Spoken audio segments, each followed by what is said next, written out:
Assalamualaikum warahmatullahi wabarakatuh. Kami dari kelompok 6 yang beranggotakan 1 Ibu Heni Prastiani dengan NPM 2301010115 dan saya sendiri Ira Wahyu Palupi 2301010116 akan mempresentasikan tentang sistem ekonomi Islam. Masalah pokok ekonomi Islam. Pandangan ekonomi konvensional tentang masalah pokok yaitu 1. Kelangkaan sumber daya. Ketidakseimbangan antara kebutuhan yang tak terbatas dengan ketersediaan faktor produksi yang terbatas. 2. Kebutuhan tak terbatas. Manusia dipandang selalu memiliki keinginan yang tidak pernah habis. 3. Faktor produksi terbatas. Tanah, tenaga kerja, modal, dan keterampilan tersedia dalam jumlah terbatas, sehingga menuntut efisiensi produksi. Menurut Samuelson, ketiga faktor sebagaimana dijelaskan di atas, dijabarkan dalam 3 persoalan pokok yaitu 1. What to produce, apa yang diproduksi. Memutuskan jenis barang dan jasa apa yang perlu diproduksi yang didasarkan pada preferensi dan prioritas masyarakat. 2. How to produce, bagaimana memproduksinya. Memutuskan kombinasi faktor terbaik untuk menciptakan output barang dan jasa yang diinginkan. 3. For whom to produce, untuk siapa diproduksi. Siapa yang akan menikmati hasil produksi, distribusi, barang dan jasa. Next. Terdapat 2 madhab dalam ekonomi Islam yaitu madhab iktisaduna dan madhab mainstream. Madhab iktisaduna yang digagas oleh Bakir As-Sadr memandang bahwa akar persoalan ekonomi terletak pada ketidakadilan distribusi, kekayaan, dan lemahnya moral manusia dalam mengelola harta. Dalam pandangan ini, Allah telah menyediakan sumber daya yang cukup di bumi, namun karena sikap serakah dan perilaku yang tidak adil, muncul kesenjangan sosial dan kemiskinan. Solusi yang ditawarkan adalah memperbaiki sistem distribusi, menegakkan keadilan, dan menumbuhkan kesadaran moral agar kesejahteraan dapat dirasakan oleh seluruh masyarakat. Sementara itu, madhab mainstream berpendapat bahwa kelangkaan sumber daya memang ada, tetapi sifatnya tidak permanen. Masalah tersebut bisa diatasi dengan inovasi, efisiensi, dan pengelolaan yang tepat. Fokus utamanya adalah memastikan kegiatan ekonomi berjalan sesuai dengan prinsip syariah dan menjaga keseimbangan antara kepentingan individu serta masyarakat. Meskipun berbeda dalam cara pandang, keduanya memiliki tujuan yang sama yaitu mewujudkan falah atau kesejahteraan hakiki yang mencakup kebahagiaan dunia dan akhirat melalui sistem ekonomi yang adil, bermoral, dan berpihak pada kemaslahatan bersama. Next. B. Karakteristik ekonomi Islam. Sistem ekonomi Islam memiliki konsep pikir moral dan penggunaan biaya yang efektif dan efisien dalam mengukur produksi, distribusi atau pertukaran dan konsumsi, dan dibentuk oleh prinsip-prinsip syariah. Tujuan dari sistem ini adalah untuk memastikan adanya keadilan sosial ekonomi masyarakat dengan cara mengurangi kesenjangan antara yang kaya dan yang miskin. Karakteristik unik ekonomi Islam, oleh karena itu dimanifestasikan dalam mekanisme operasionalnya yang diharapkan berakar pada prinsip-prinsip Islam. Nabi Muhammad SAW sendiri telah menerapkan prinsip-prinsip ekonomi Islam. Misalnya dalam berdagang, beliau selalu menjunjung tinggi kejujuran, keadilan, dan menghindari praktik curang. Hal ini menunjukkan bahwa ekonomi Islam sejak awal telah menyatukan aspek spiritual, moral, dan material dalam satu kesatuan. Next. Terdapat 4 karakteristik utama ekonomi Islam yaitu 1. Iktisad Rabbani, ekonomi ketuhanan. Seluruh kegiatan ekonomi bersumber dari wahyu Allah SWT. Manusia hanya sebagai pengelola, sedangkan Allah adalah pemilik mutlak harta dan sumber daya. Yang kedua, iktisad akhlaki, ekonomi etis dan bermoral. Aktivitas ekonomi harus sesuai dengan nilai moral Islam, menjunjung tinggi keadilan, kejujuran, kehalalan, dan menjauhi praktek riba, gharar atau ketidakjelasan serta penipuan. Yang ketiga, iktisad insani, ekonomi kerakyatan. Sistem ekonomi Islam diarahkan untuk menjaga dan memenuhi kebutuhan manusia sesuai fitrahnya, tanpa merendahkan martabat manusia serta memperhatikan keadilan sosial. Yang keempat, iktisad wasati atau pertengahan, menjaga keseimbangan antara kepentingan individu dan masyarakat, dunia dan akhirat, serta antara aspek material dan spiritual. Tidak berlebihan dalam konsumsi, namun juga tidak mengabaikan kebutuhan duniawi. Karakteristik ekonomi Islam menurut International Association of Islam Banks, IAIB, dalam Al-Mawsu'ah Al-Ilmiyah wal Al-Amaliyah terdapat 10 jenis yaitu 1.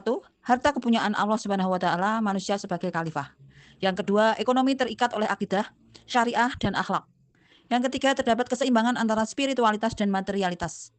Keempat, keadilan dan keseimbangan dalam melindungi kepentingan individu dan masyarakat. Kelima, penjaminan kebebasan individu. Keenam, adanya otoritas negara di bidang perekonomian. Ketujuh, adanya panduan konsumsi. Kedelapan, adanya petunjuk investasi. Kesembilan, adanya kewajiban zakat. Dan 10, adanya pelarangan riba. Next, fondasi ekonomi Islam. Fondasi ekonomi Islam lahir seiring dengan munculnya agama Islam dan menjadi bagian yang tidak terpisah dari ajarannya. Karena itu, dasar-dasar ekonomi Islam selalu berhubungan erat dengan filosofi Islam yang bertujuan untuk mencapai kebahagiaan dan kesejahteraan sejati, baik di dunia maupun di akhirat. Terhadap 4 fondasi utama pada ekonomi Islam yaitu akidah, syariah, akhlak, dan ukhuwah. falah kesejahteraan dunia dan akhirat.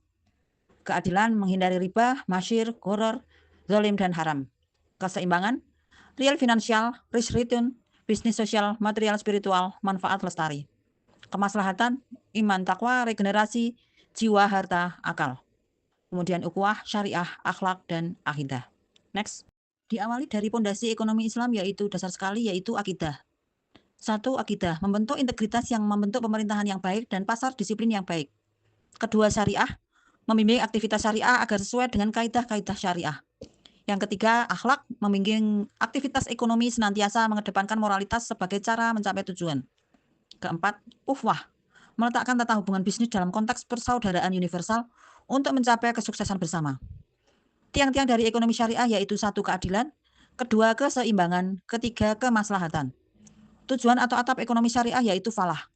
Falah atau disebut juga dengan kesuksesan yang hakiki, berupa tercapainya kebahagiaan dalam segi material dan spiritual, serta tercapainya kesejahteraan di dunia dan akhirat. Untuk presentasi selanjutnya akan disampaikan oleh Ibu Heni. Monggo Ibu Heni. Terima kasih Bu Ira atas waktunya. Di sini saya akan melanjutkan membacakan presentasi bagian D, yaitu tentang pilar ekonomi Islam.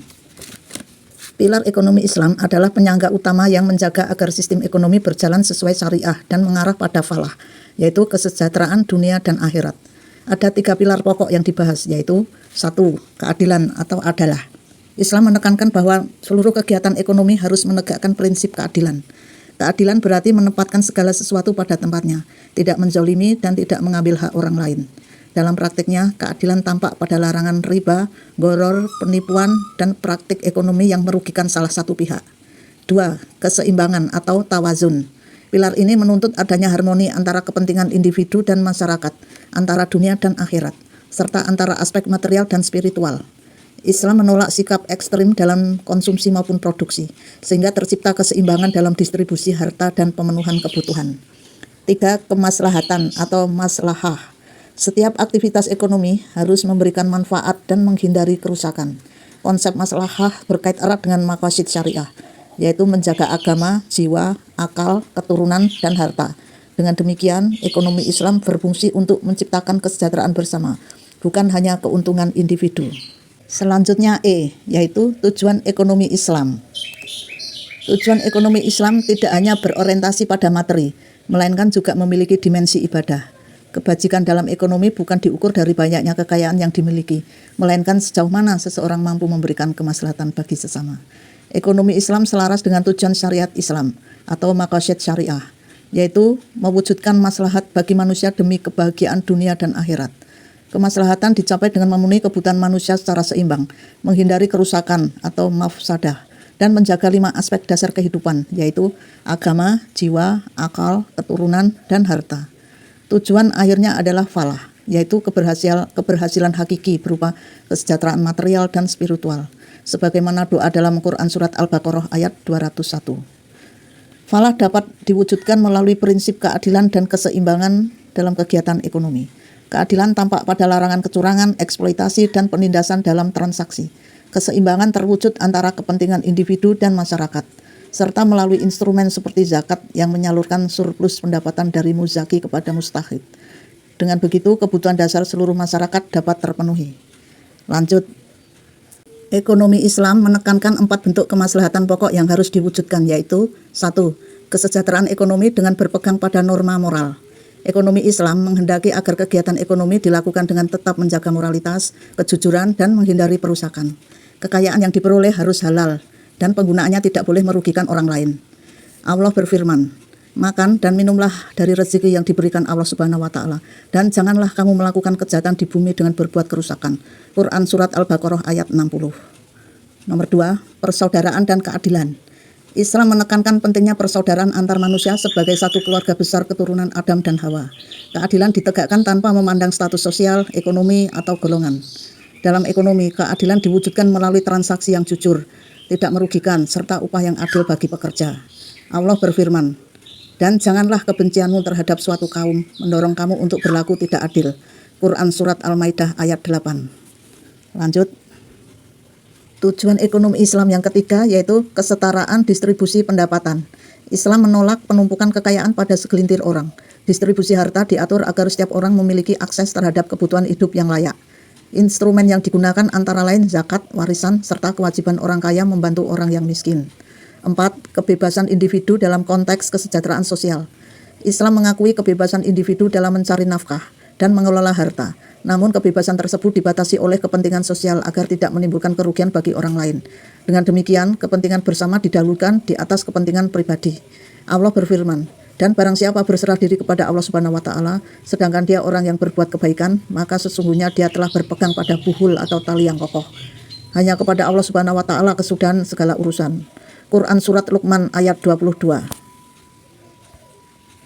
Selanjutnya F, yaitu nilai-nilai dalam ekonomi Islam. Di dalam pelaksanaannya, ekonomi Islam dibangun berdasarkan 4 nilai, yaitu 1. Kepemilikan, yaitu segala sesuatu yang ada di langit dan bumi adalah milik Allah Subhanahu wa Ta'ala. Manusia hanya sebagai khalifah dan pengelola yang diberi amanah untuk memanfaatkan harta sesuai syariah. 2. Pertumbuhan yang seimbang, yaitu aktivitas ekonomi diarahkan untuk menciptakan tolong-menolong dan solidaritas sosial. Transaksi yang menimbulkan permusuhan atau merugikan pihak lain harus dihindari. 3. Berusaha dengan berkeadilan.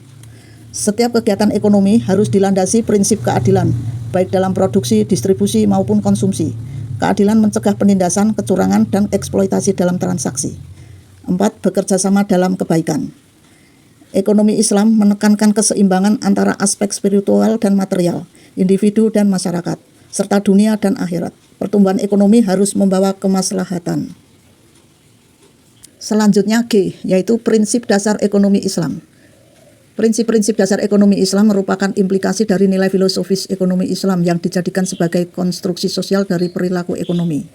Nilai-nilai filosofis yang terkandung dalam ekonomi Islam merupakan fondasi dari munculnya prinsip-prinsip ekonomi Islam yang menjadi acuan dalam seluruh aktivitas ekonomi Islam. Nilai-nilai ekonomi syariah yang bersumber dari akidah, akhlak, dan syariah dapat dirumuskan menjadi 6 prinsip dasar, yaitu 1. Pengendalian kepemilikan individu. Dalam Islam, kepemilikan individu diakui sebagai hak, namun tidak bersifat mutlak. Semua harta sejatinya adalah milik Allah Subhanahu wa Ta'ala, sedangkan manusia hanya sebagai pemegang amanah. Karena itu, kepemilikan harus dikendalikan sesuai aturan syariah dan tidak boleh digunakan secara sewenang-wenang yang dapat merugikan orang lain. Lanjut. Prinsip dasar ekonomi Islam yang kedua yaitu distribusi kekayaan yang inklusif. Islam menekankan agar kekayaan tidak menumpuk pada segelintir orang saja, melainkan harus didistribusikan secara adil agar kemaslahatan tercapai. Instrumen seperti zakat, infak, sedekah, dan warisan berfungsi memastikan pemerataan pendapatan sehingga kebutuhan dasar masyarakat dapat terpenuhi. 3. Transaksi produktif dan berbagi hasil. Kegiatan ekonomi dalam Islam harus berbasis pada transaksi yang produktif dan bermanfaat. Konsep berbagi hasil melalui akad syariah seperti mudharabah dan musyarakah menjadi alternatif pengganti sistem bunga atau riba, sehingga keuntungan dan risiko ditanggung bersama secara adil. 4.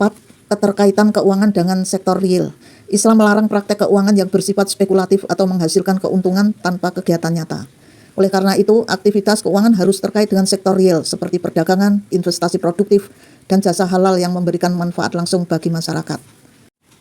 Selanjutnya yang kelima yaitu partisipasi sosial untuk kepentingan publik.